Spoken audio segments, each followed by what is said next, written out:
Hello， 大家好呀，这里是七家，欢迎来到我的频道。今天继续为大家带来《孔雀都市》第3章的故事。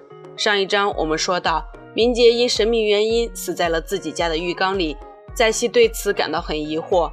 通过明杰的手机，他发现了一个名为死女人2号的联系账号，不过这个账号并不是老曹的情妇，而是一个叫卢英珠的女人。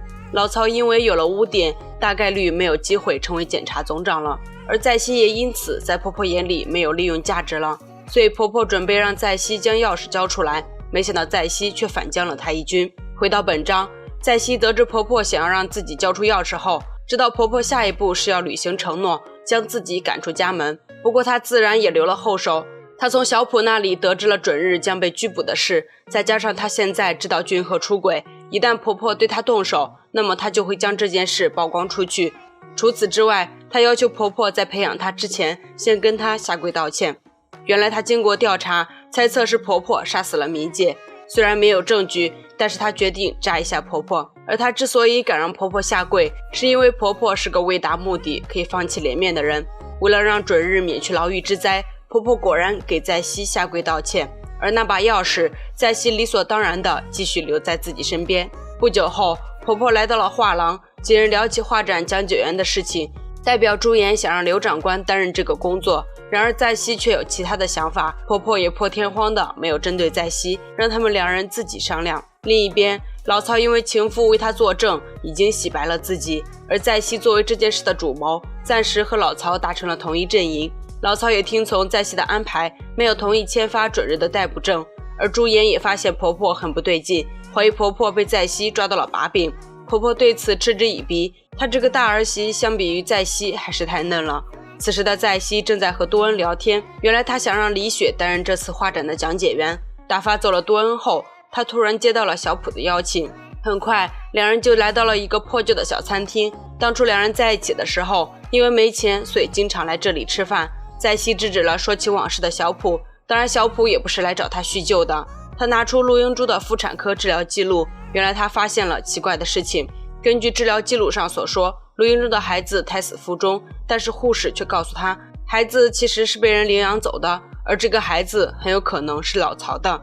虽说老曹这个人品不行，但是在熙也没了更好的办法，他让小普继续调查陆英珠和老曹之间的事情，他必须有老曹的把柄才能控制住他。时间来到晚上，在熙装作不知道俊赫出轨的样子，依旧对俊赫像往常一样。而此时的在熙公公正给婆婆的大儿子准日倒酒，家庭地位可想而知。他替俊赫向准日道歉，称赞俊赫是个很聪明的孩子，要怪就怪在熙和他。准日对此沉默不言，但是婆婆在旁边一直说3道4，公公对此也没放在心上。在熙在家休息时，突然注意到俊赫的手机，有人发来了消息，正巧俊赫也哄完孩子回来了，原来是小提琴老师发来的暧昧短信。俊赫心里有鬼，立马删除了这条消息。然而常在河边走，哪有不湿鞋？在熙还是注意到了这件事，不过他装作并不知情的样子，成功骗过了俊赫。另一边，舅妈正在婆婆面前大肆指责在熙的不是，没想到婆婆却早就知道了，公司内部机密是她泄露给在熙的。舅妈只好和盘托出，将那天在熙威胁她的事情说了出来，还告诉婆婆在熙有个检察官朋友。这件事引起了婆婆的注意，而这位检察官朋友小普此时正按照在熙的委托，在卢英珠的家里进行调查。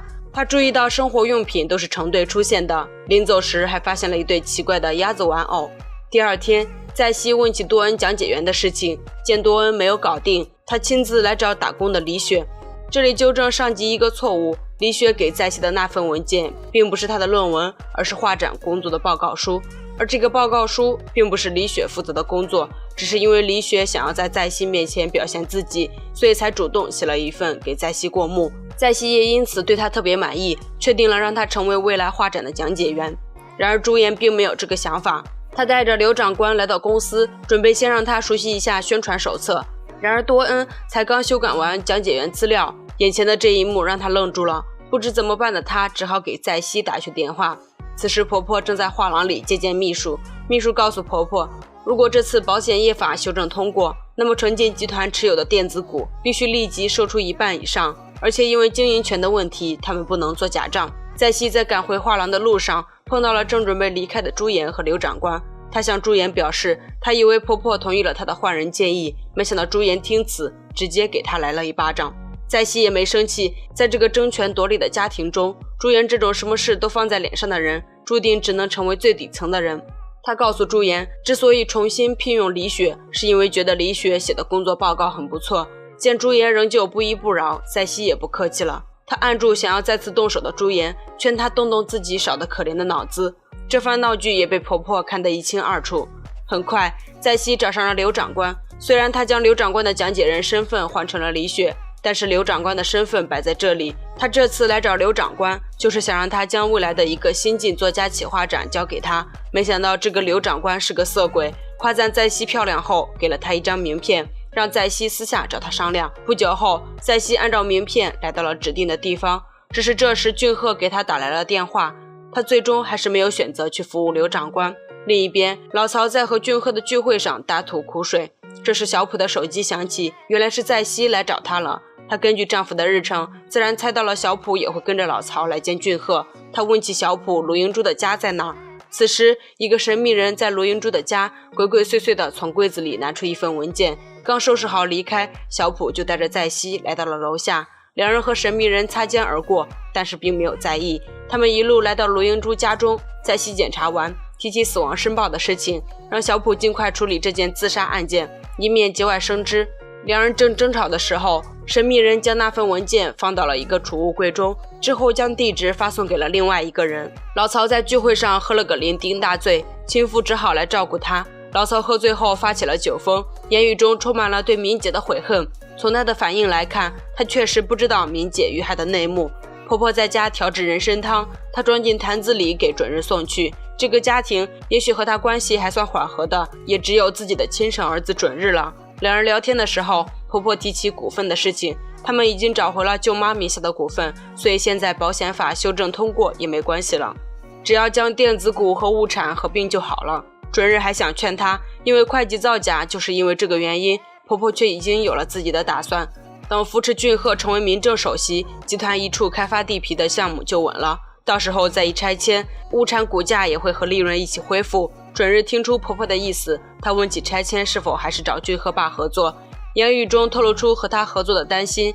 婆婆却没心思操那么多心，她现在什么事都不想管，只想让准日当上成晋集团的会长。第二天，在熙和情妇去商场购物，等出来后，在熙带着她来到李雪打工的餐厅。他给李雪准备了一套衣服，让她明天穿这个参加美术馆的彩排。交代完事情，在熙匆匆离开，结果还没走几步，就接到了小普的短信。原来小普已经将卢英珠的死亡申报搞好了。在熙见情妇还在吵吵闹闹，只好怼了他几句，情妇这才老实多了。然而两人都没注意到的是，李雪正冷冷地盯着他们。在熙主动约婆婆吃饭，见在熙一直废话，婆婆让她赶紧说正事，在熙这才将卢英珠死亡申报的事情说了出来。婆婆这才放下心来。至此为止，老曹的事情终于算是结束了。老曹重新回到正轨上，那么自然该轮到俊赫了。在此之前，在熙提出要回那份属于自己成晋物产的股份，婆婆很不乐意。她告诉在熙，之后俊赫这样的公职人员也需要进行财产申报了。在熙见招拆招，他会捐赠给成晋文化财团作为代价，财团的运营权归他。婆婆到底答应没，暂且还不清楚。另一边，秘书来到了神秘人指定的地方，然后将一把钱放了进去。之后他带着文件回到车中，原来婆婆就是神秘人幕后的主使人。只不过在秘书走了后，李雪也来到了这个地方，熟练的输入密码打开了保险柜。而在熙正准备回家时，突然被小普拉到了一旁。原来他看到了俊赫出轨的事情，没想到在熙却早已司空见惯，只要能登上权力顶峰，这种事对他来说无所谓。这让小普很生气，他指责在熙贪得无厌，有了豪宅豪车，仍然停止不了他的肮脏欲望。在熙却坚持自己的想法，之后还亲了一下小普，称这种只能被人戏弄的时候才是最肮脏的。他在为自己能受到正视而努力，而这一切却被一个神秘人拍了下来。